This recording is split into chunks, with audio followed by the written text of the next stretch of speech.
there, fellow home cooks, and welcome to Solane Kitchen Moments. Dito po mas pasasarapin natin ang usapan about food, travel, and life. And for today's ating second episode, makakasama pa rin natin si Mark Del Rosario ng Let's Eat Pare. Ngayon, ang ating previous episode, ang pinag-usapan natin ay tungkol sa mga influences niya when he was starting out and also what started the Let's Eat Pare community. Now, for today, maganda rin ang topic natin dahil ang pag-uusapan naman natin ay tungkol sa kanyang mga travels at paano siya na-influence ng mga pagkain na kain niya during those travels.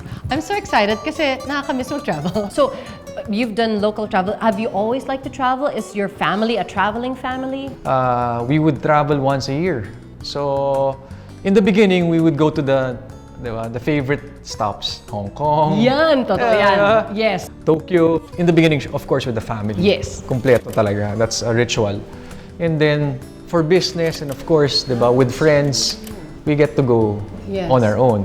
And what I like with business is when I travel with clients and I'm the salesperson, so I have to wine and dine them. How important for you is travel in terms of your growth? Kumbaga, in your experiences, both, as an individual, as a business person?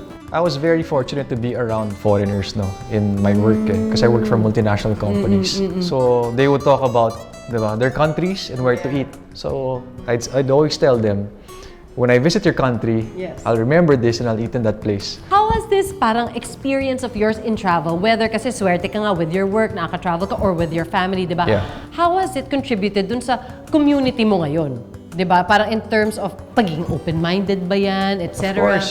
I mean, it starts with, opening your palate, and your mind.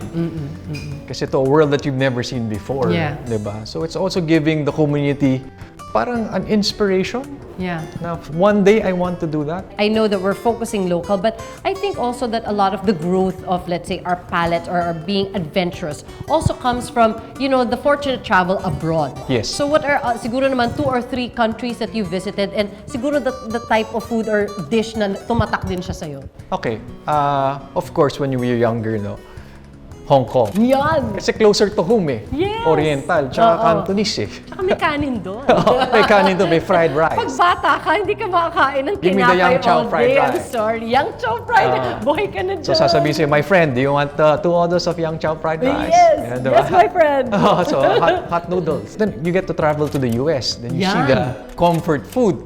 Diba? That is the comfort food capital siguro of the world. And then of course, you go to Europe and then there talaga you will see the food meccas talaga. You have France, Italy, and of course, San Sebastian in Spain. Yun. The birthplace of, Pinchos. The Basque country. Yan. So we have some restaurants that have, been influenced by the Basque cooking. They're here in the Philippines. So there's this dish that really stuck, Angulas, which is the baby eel. And we'll talk about that later and I'll show it to you. But this is something that's easy to do. You can buy it from a can. I don't have to fish for it for you. Buti na lang. We don't have to go to a pond and swimming tayo and then hahanapin natin siya. They already ship it here in cans. In cans. And I'm very excited because this is the first time that I'm going to try Angulas. Naku, ipagluluto na tayo ni paring Mark. Let's try Angulas, pare. Let's go, pare.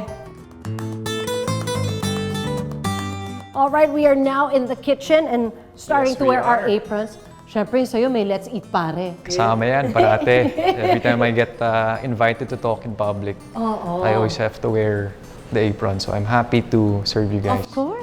Let's Eat Pare. Let's Eat So, Pare. kanina binanggit mo, Angulas Yes. is one of the dishes that really brings you back to your travel. So, Does. ano ba tong Angulas? It's actually baby eel. It's from a very, very small region in the Atlantic Ocean, which is the Bermuda Triangle. Oh my gosh. Very controversial. The famous Bermuda Triangle. Get it from there. So that's where they catch the baby eel. That's where they catch it. And then in Spain, where I tried it, in Madrid, it's served in tapas places. So wait, sa Spain iba yung tapas ha. Dito sa atin tapsilog yung tapas kasi. So what is tapas in Spain? Tapas is parang a place where you go to unwind. It's like our bars. So Spaniards, after work at about 5:30, they start early. They go to a tapas place with their friends, open a bottle of wine, and then have the angulas on the side, together with bread siguro. I have to be honest with you, although I'm pretty adventurous naman with most food, Yes. I think this is the first time na makakatikim ako ng angulas. Yes. Ano yung medyo kapareho niya ng lasa? Squid, if you cook squid with olive oil, has that same flavor. It's not, Pwede. Nauso yung baby squid na yan, ha? Yes. Di ba nauso yung baby squid and olive oil and Okay. garlic? So what ingredients do we have for this recipe? so we have garlic lang, your table variety olive oil, balsamic vinegar, and then your angulas. They are available in the can, sell it online, and some deli shops also carry it. Are they expensive? No, it won't break the bank. It won't hurt your wallet. But it's a different experience. Different diba? I mean, experience. especially like for those who are trying it for the first time. Yes. Like me, for instance. Sige, lutuin na yan. Mukhang gisa-gisa lang to. Kayang-kaya ko to. So typically, they would have this with pinchos. So pinchos is different from tapas because pinchos is already on the bread. On the bread, exactly. So you know your pinchos, huh? Yes, of course. Okay, so what we're doing right now is we're just bringing out the flavor of the garlic. No, my family really loves garlic. Okay. So we would put a lot of garlic. So now you're putting the Angulas inside. angulas together with the oil that it came with. Yeah. Actually, it's brine. Oh, it's brine. It's not so tatalsik yan. Yeah. A bit. So, tayo naman sa kusina, sanay na tayo dyan. Totoo naman. We're used to those things. Very easy, di ba? That's it. Yeah, just parang saute it in garlic. Yeah. Is the angulas salty in itself? It's not. It's not. It doesn't have the flavor of the sea. Oh, But okay. the olive oil and garlic will definitely contribute to that flavor. Oh, tapos na. Yeah, very Any easy. quick tips for our audience who are cooking this for the first time? Just enjoy it. Because ganun lang siya kadali eh. Ganun siya kadali. Medyo na parami yung olive oil natin. Excited No tayo. problem. So where did you first try this? In San Sebastian din ba? I first went to Madrid, no, in Spain. My mom's brother-in-law was the ambassador, so we took a trip there to visit him. And then we decided to take a train to San Sebastian. Sort of like a quick moving experience. So Yeah. was there a feeling or sense of belongingness that you felt when you had that experience? Parang, uy, feeling ko, Spanish na rin ako, or I'm doing as the Spanish are doing. If you look at our history, no, in the Philippines, we were colonized by the Spaniards, no. So if you look at our dishes, even our language, there's a direct correlation and That's influence. true. So when you go there, you can connect it back to some of our roots, and you get to know a person, diba, when you share food with them, a dish. Absolutely So true. I'm getting to know you more I today. know, and I'm excited for this one. Now, you tried this and you had your own experience at San Sebastian with your family. Yeah. Now, and you said, itong paglagay mo ng balsamic vinegar is your own. Yeah. Di ba? Parang what gave you that idea na parang, I think it could work with a bit of balsamic. When I went naman, another trip, I went to Italy, to Florence. There's this famous dish there. You go to every corner, they serve it. It's called bistecca florentina. Oh, yes. Or Florentine steak. Yeah, yeah. So it's cooked that way. Olive oil and balsamic vinegar. Oh. So I used it in a lot of recipes that I Pwede. personally experiment. Right, right. So it has that same flavor eh. So your experience in Spain back here in the Filipinos with your own twist. I love it. Eto na, naluto na ni Mark ang angulas, pero Yes, hindi ma'am. pa namin pwede tikman muna. Bakit? Pero may isa pa tayong pag-uusapan Okay. before we move on to that portion of our show. And it's parang, a memory, like a memento that you have that reminds you of your travel. I actually didn't bring a memory. I brought a person.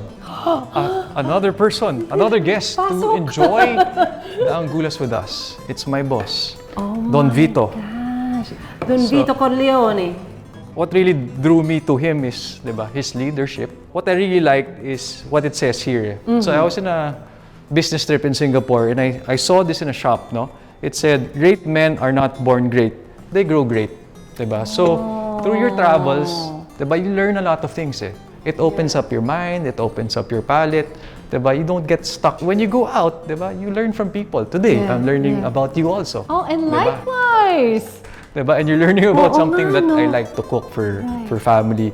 And Don Vito was very big connection with family. Family-centered kasi siya eh. Well, Italians most Italians are. Yeah. Yeah, exactly. Those meatballs, spaghetti Yes, meatballs, yes, diba, in a yeah, pot. yeah. So for hours, it's just Right. about diba, turning that around and putting in that flavor. Diba? It's a very ritualistic diba, experience for everyone. Right. They pass on to their family members. Ganda. Parang medyo Pinoy din, di ba? Very. So the Italians, the Spaniards, we have all diba, family-centric diba, cultures. Eh. Agree. So good influence. Naku, Don Vito, pasensya ka. Tatabi ba natin ito? Okay Nasubukan na na ni siya. Don Basta Vito kailangan, yan. May wag approval siyang na yan. malagyan ng wag siyang malagyan ng mantika. So this is the one that you made. So this is the angulas that was cooked in sautéed garlic and olive Yes. oil. So do you suggest that I try it right away with this, or? Take it first as it is. If it lacks flavor, add the balsamic. Typically, people would eat this with bread on the side. So Right. we have, diba? So we've got Some these crunchy- chips, crunchy bits. Dahil ang Pinoy, ang hilig sa malutong. Oo. Diba? So I'll try it first without. Sige, I'll see. Okay, so here it is. Baby eel from the Bermuda Triangle. Yep, galing pang Baguio yan. Kinakabahan ako. No, it's good. Okay. It's firm enough. Alam mo yun, hindi siya mushy. Hindi siya Kasi mushy. naisip ko baka masyado siyang Hindi siya malambot. slippery, Hindi rin slimy. siya slippery, hindi Yeah, din. yeah. You're right hindi ko rin alam kung saan ko siya ihahalin tulad. I guess if you cut squid very, very finely, parang ganun. Pero, I mean, that's the closest I can Different. get. Yeah, But it's yeah. different. And I actually like it. You like it? So I'm Good. gonna try it with the balsamic. She likes it. Yes, you heard sir. that, sir? Yes, sir. I do like Tito it. Vito. Oo She nga. likes it. So let's eat pare. Diba? Let's eat pare. Let's eat pare. And Mars. Masarap din. It's sort of like adding the last minute lemon squeeze onto like a pasta. Parang ganon. Thank you so much for this, Mark. I mean, honestly, really such a good experience kasi lalo na dun sa mga nanonood sa atin, for instance, na hindi naman kunwari kayo masyadong, adventurous when it comes to food. Give it a try. Actually, ang paniniwala ko, not just once, pero twice. Kasi sa umpisa, yung takot mo pa shuts your senses sometimes So, if kunwari you didn't like it the first time, give it another chance. Such a simple recipe, but just like most recipes, I think, as long as yung ingredients mo is of good quality, you really only needed the olive oil and garlic. And what's Angulas, important that's is all. who you share the recipe with. Diba? So today, it's my good friend, Suzi. I'm honored, pare. Thank you so much. So if you guys want to try this recipe at home, ito na, screenshot nyo, papakita na namin sa inyo ang napakadali at simpleng-simpleng recipe na yan na hinanda sa atin ni Mark. That's it for today's episode. Samahan niyo po kami sa aming mga future episodes dito sa show kung saan mas sumasarap ang kwentuhan with every dish na pinagsasaluhan. Ito po ang Solane Kitchen Moments. Please don't forget to follow Solane on Facebook and also subscribe to their YouTube channel. So until next time, see you guys soon!